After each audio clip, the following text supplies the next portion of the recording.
আবু যর গিফারি বললেন, ভাই আলী, আমি ওই সত্যবাদী লোকের নিকট কাছে যাইতে চাই, আমাকে নিয়ে যাও।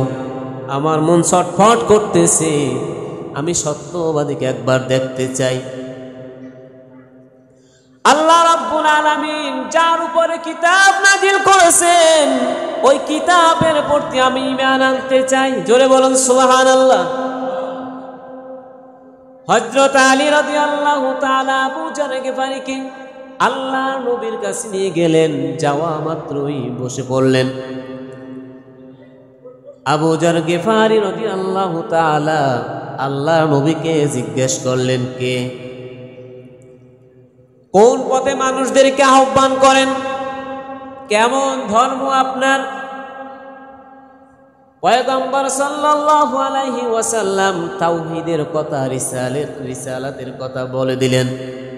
সব কিছু শোনালেন। শোনাবার পরে শুনবা মাত্রই আবু যর গিফারি রাদিয়াল্লাহু তাআলা বললেন, ইয়া পয়গম্বর মুহাম্মদ সাল্লাল্লাহু আলাইহি ওয়াসাল্লাম, নিশ্চয় আপনি আল্লাহর রাসূল, কালেমা পড়াই দেন, লা ইলাহা ইল্লাল্লাহু মুহাম্মাদুর রাসূলুল্লাহ সাল্লাল্লাহু আলাইহি ওয়াসাল্লাম, নিশ্চয় আপনি আল্লাহর প্রেরিত রাসূল, কোনো সন্দেহ নাই, আমি সাক্ষ্য দিলাম আপনি আল্লাহর রাসূল।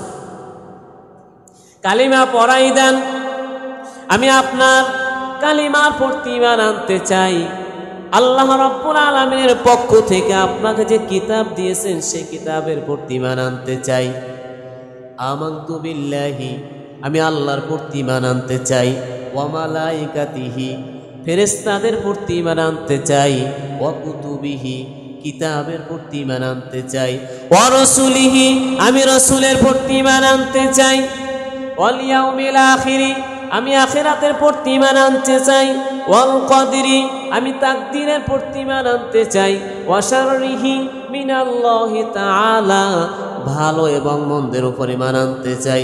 ওয়াল বাসি বাদাল মাউত, আমার যে একদিন মৃত্যু হবে, সেই মৃত্যুর প্রতি আমি ঈমান আনতে চাই। জোরে বলুন সুবহানাল্লাহ, আরো জোরে বলুন সুবহানাল্লাহ। কালেমা পড়ে মুসলমান হয়ে গেলেন। আল্লাহ নবী বললেন, হে আবু যর গিফারি, তুমি যাও, তোমার গোত্রে চলে যাও, গিফার গোত্রে চলে যাও।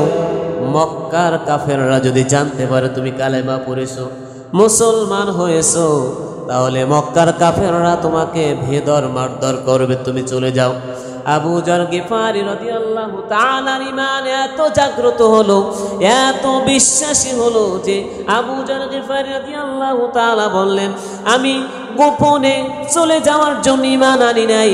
আমাকে যদি ভেদর মারধর করে কোনো সমস্যা নাই, আমি প্রকাশ্যে মক্কায় গিয়ে কালেমার দাওয়াত দেওয়া শুরু করে দিয়েছেন। জোরে বলুন সুবহানাল্লাহ।